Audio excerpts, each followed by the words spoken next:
Right now on ABC 10 News at 4 o'clock, the Brazilian variant of coronavirus has been detected in San Diego County for the first time. Plus, San Diego Unified Superintendent Cindy Martin grilled on Capitol Hill, her confirmation hearing to become the Deputy Education Secretary. And our series Positively San Diego, the world champion Highland dancer who received prestigious honors. ABC 10 News starts now with breaking news. Two major developments coming from the weekly update on the county's response to the coronavirus pandemic. All signs show we will head into the orange tier rather quickly. But San Diego has also seen its first cases of a new variant. The Brazilian strain is now in San Diego. Good afternoon. I'm Kimberly Hunt. And the county says it has two cases of the Brazilian variant. Neither person was vaccinated and both recovered quickly. It also says the variant could spread more easily and may be more resistant to the vaccine. But leaders say that does not change the course. The message of the vaccine is that you should get it when it's your turn. That message has not changed. And again, this is important for scientists to look into as the time goes by, to see if there might be a need way down the road for a booster, for example, that might cover new variants. But the take-home message right now is you don't need to do anything different. Just practice the same precautions and get the vaccine when it's your turn. The county says next week's vaccine shipment will be 10% higher than this week's.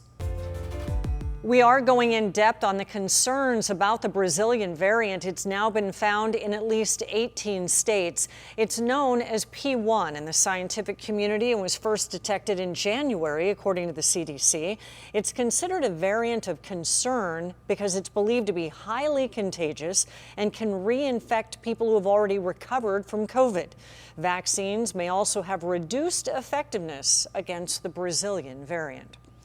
County leaders also say if our cases stay the same or get better, we'll be on the path to the orange tier.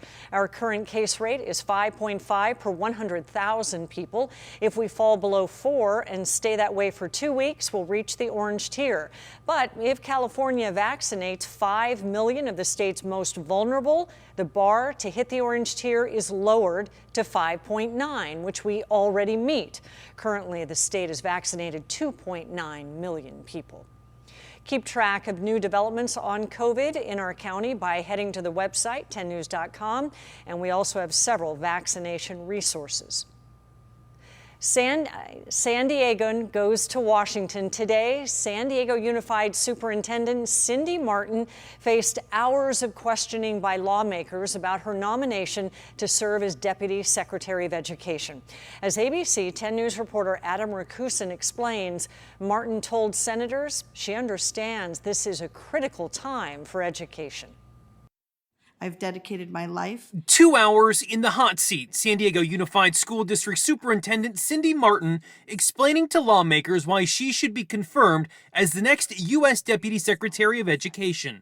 If I'm honored enough to be confirmed, I will work to use my experiences in San Diego to help support efforts across the country to reopen schools safely and bring children back to the classrooms. Martin received praise from some on the Senate Committee on Health, Education, Labor, and Pensions. Superintendent Martin knows firsthand the issues communities are struggling with when it comes to serving all students equitably and safely reopening schools for in-person learning. But also criticism on her record while at the helm of San Diego's largest school district. In fact, your district's been sued for denying students with accommodations reimbursements they are entitled to receive under their individual education plans or IEPs. And for how she answered some lawmakers' questions. That sounds a little bit like a rehearsed answer. In fact, it sounds entirely like you were prepped for that.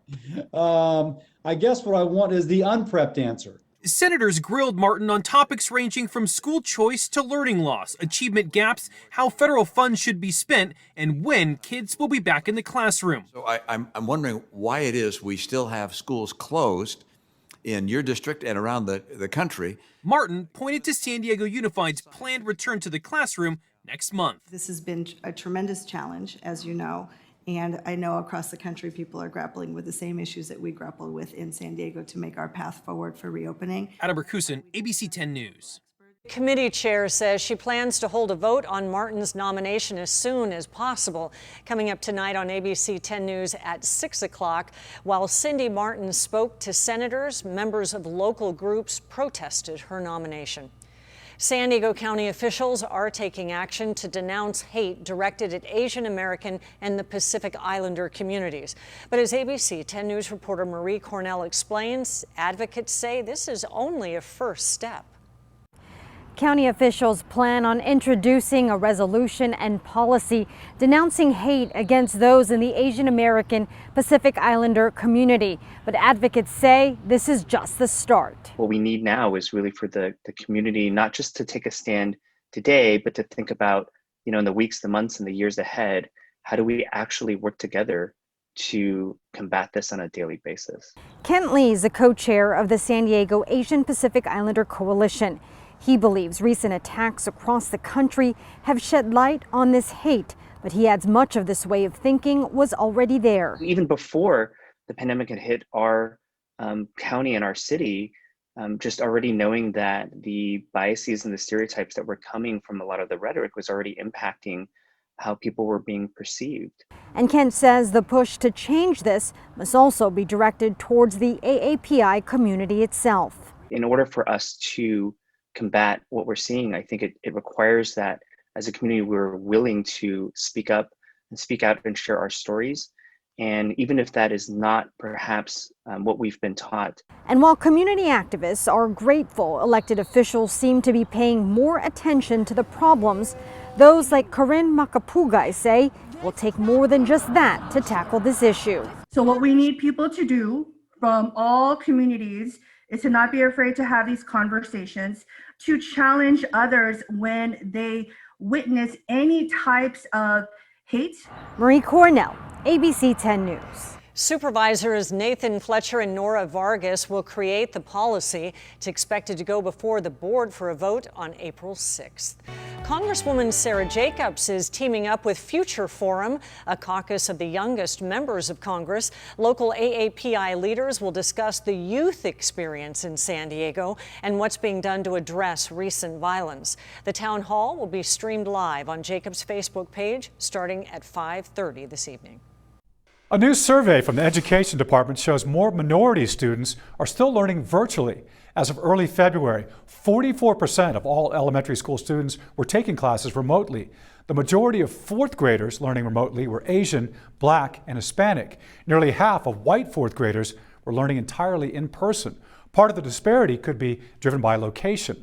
City schools where minority populations are higher were less likely than rural schools to offer in-person classes. And starting today, schools across the nation are getting more money to help them safely reopen. The president is releasing $81 billion from the American Rescue Plan. The Department of Education wants states to develop plans to get more schools open this spring. And to close the gaps in education equity we've seen during the pandemic, states will get more money later after they submit those plans. The suspected gunman in the Boulder, Colorado shooting is set to make his first court appearance tomorrow. Questions are mounting over a possible motive. The community is mourning the 10 lives lost during the mass shooting at a supermarket on Monday. A Boulder police officer is among the victims. There are also renewed calls for action on gun control. The Biden administration echoes the call, while many Republicans argue stricter gun laws are not the solution. If we really want something that is going to be lasting, we need to pass legislation. I don't think it would address this issue. The mayor of Boulder says an assault weapons ban may have made a difference in this city. The father seen entering the elephant exhibit at the San Diego Zoo bailed out of jail today. Police say Jose Navarrete carried his 2-year-old daughter into the Elephant Odyssey exhibit. He wanted a selfie, he said. The man dropped his child running to safety when the elephant charged at them. Navarrete faces charges of suspicion of child endangerment. He is expected to be arraigned later this month. Vice President Kamala Harris will lead the White House's effort to tackle the immigration crisis at the southern border. President Biden made that announcement today. The U.S. is dealing with massive surges of migrants at the border. Harris echoed the Biden administration's message that migrants should not travel to the U.S. right now. She says the nation needs to address the main problems with migration while enforcing the law.